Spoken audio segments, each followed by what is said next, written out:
Hey, what's up you guys, it's Dorothy and welcome back to my channel. In today's video, we are going to go into chapter 21 of One of Us is Next by Karen and McManus. With that being said, we have 14 chapters including this one left to read.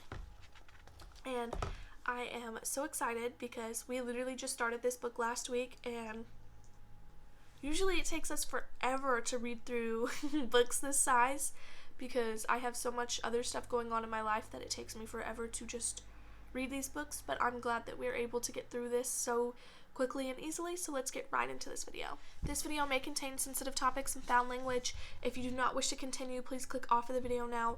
You have been warned. Chapter 21, Maeve, Monday, March 23rd. Knox is already in drama club office when Phoebe and I get there at lunch, seated on the floor with an oversized Tupperware container in front of him. Phoebe peers into it, her expression quizzical as she settles beside him. "Are you eating empty hot dog rolls for lunch?" she asks. "Of course not," Knox says. "They have peanut butter inside." Phoebe wrinkles her nose. "That's weird." "Why? It's just different shaped bread," Knox mumbles. Around a large bite he swallows, takes a gulp of water from the bottle in front of him, and turns to me. "Any news from your doctor?" He must have texted me that question a dozen times since Friday, but I don't mind. I'm just glad we're getting back to normal. "No, but the lab is open regular hours today, so hopefully I'll hear something soon," I say. Phoebe rubs my arm encouragingly and pulls a bottled smoothie out of her bag, popping the top off and taking a sip of thick purple liquid inside. I didn't bring anything, but my stomach is knotted way too tightly to eat. "So why did you want to have lunch here instead of the cafeteria?" I asked Knox. Knox inhales the rest of his first sandwich and chases it down with another drink of water before responding. "I wanted to talk to you guys about something without people eavesdropping," he says, wiping the back of his hand across his mouth. "And by people, you mean Lucy," I mutter. I'm still not over her giving me a hard time when I was looking for Knox at play rehearsal. "Or Sean," says. Knox says. "Or Monica or Jules." Phoebe raises her eyebrows and he adds, "Or anybody, basically. Something's been bugging me all weekend, so I want to see if you think it's weird or if I'm overreacting." "Well, now I'm intrigued," I say, but I'm only half listening as I pluck at the beaded bracelet on my wrist. Ida gave it to me for luck the last time I went to the hospital, more than 4 years ago. I haven't worn it since. It's a little tight, but that ended up being a good day, so maybe today will be too. What's up?" "Okay, well here's the thing. I saw Nate Friday night. Don't ask." He adds when my eyebrows shoot up. "It's a long story, work-related, not important. Anyway, Nate was looking at all these pictures from the construction site where Brandon fell. You know how I told you my dad is helping investigate the accident?" We both nod and Knox continues. "Well, Nate says he thinks someone could have messed with the landing Brandon jumped on." "Messed with it?" I echo. Now he has my full attention. "Like how?" Knox shrugs his mouth tight and removes some supports, I guess. "I don't really know. I wanted to ask my dad, but he wasn't in a great frame of mind, and Nate said the whole thing's inconsolable anyway, but all weekend I kept thinking about what that could mean. Why would anybody deliberately screw with the abandoned construction site? And that's when I started wondering, do you think there's any possibility that somebody wanted Brandon to get hurt, like was actually targeting him by giving him that dare?" Phoebe chokes on her smoothie and I pound her on the back. "Are you serious?" I ask while she coughs. Knox adds, "Like who?" He spreads his hands wide. "Not sure. Sean, maybe? He was right there when it happened, and he gave me a concussion when I got too close. Maybe he wanted Brandon out of the picture so he could finally be top dog at Bayview or something." "Huh."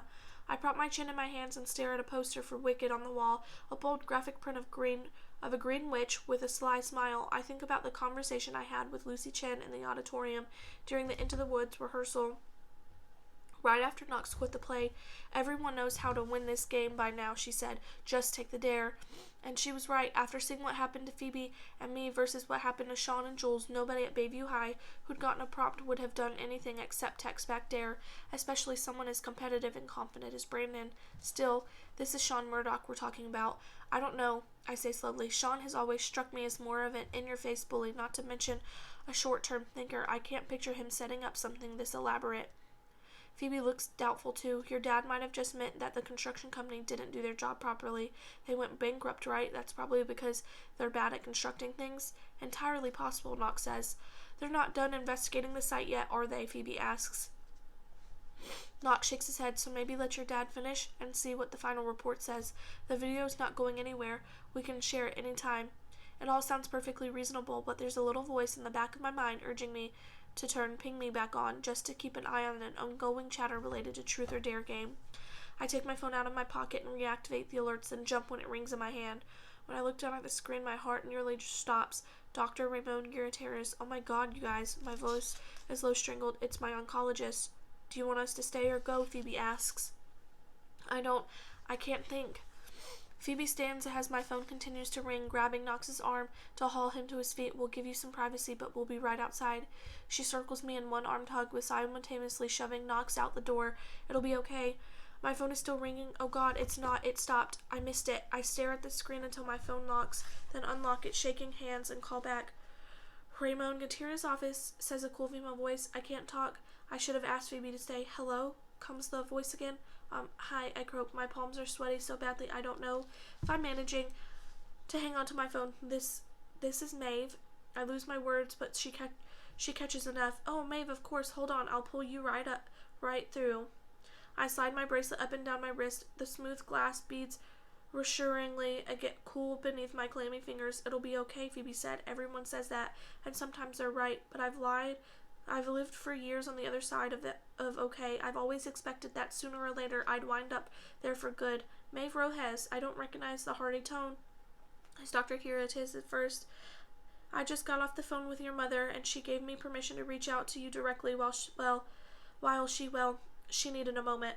Oh god, what does that mean? But before I can torture myself with possibilities, Dr. Gutierrez keeps going.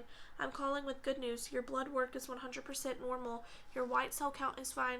I'll speak to your parents about running further diagnostics if they want additional reassurance, but as you know, this particular test has not steered us wrong before. As far as I'm concerned, your remission is not compromised. It's not. The words aren't sinking in. I need him to say it a different way.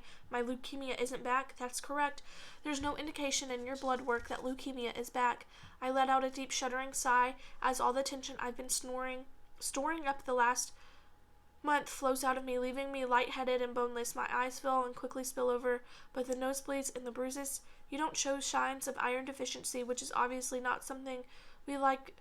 You do show signs of iron deficiency, which is obviously not something we like to see in someone with your history, so we're going to nip that in the bud with a vitamin prescription and more frequent check-ins. Also, I suggest you start putting Vaseline inside your nose twice a day. Your membranes are inflamed, which is exacerbating the issue. Vitamins and Vaseline, that's it. The words slip out of me flat and numb with none of the buoyant relief that's fizzing through my veins. My mouth hasn't caught up with my heart yet. That's it. Dr. Gutierrez says gently. I'll talk to your parents in greater detail about the follow-up and monitoring. This was a frightening bump in the road, but in my opinion, it truly is just that. All right, I manage, and then he says some other things, but I don't hear them because I've already dropped my phone into my lap and put my hand in my head so I can full-on bawl my eyes out. Hinges squeak, and I smell floral shampoo as Phoebe kneels on the ground and wraps her arms around me. Knox crashes into me from the other side. We eavesdropped. I'm sorry, but we're so happy, Phoebe chokes out. I can't speak enough yet to tell her. Me too. I need a few minutes by myself after the news. As much as I appreciate Phoebe and Knox being there, I'm relieved when they let me leave and let me pull myself together. I want to talk to my parents, but the lunch bell is about to ring, so I send quick texts with the promise to call later. I already know what their reactions must be. So happy I'm not dying that they won't even be mad at me for keeping them in the dark for weeks, which I'm only starting to realize is something I need to sort out if I'm ever going to truly move on from being the sick girl for most of my life. I've gotten a free pass for things I do wrong. Hardly anyone gives me a hard time or holds a grudge. Even Knox came around once leukemia reared its ugly head in again. It's not a crutch I ever asked for, but I've been leaning on it anyway. I send one final text to a number that I saved to contacts instead of deleting like he suggested. Hi, Luis. It's Maeve. I've been meaning to thank you for the video. It was helpful. Also, I'm sorry for what I said at Cooper's game. I didn't mean it. Not that this is any excuse, but I was having a bad day, and I took it out on you. I'm really sorry. I'd like to talk more sometime if you would, too. Then I drop my phone in my bag. It's not enough, but it's a start. That is the end of chapter 21. I will see you guys in the next video. Bye!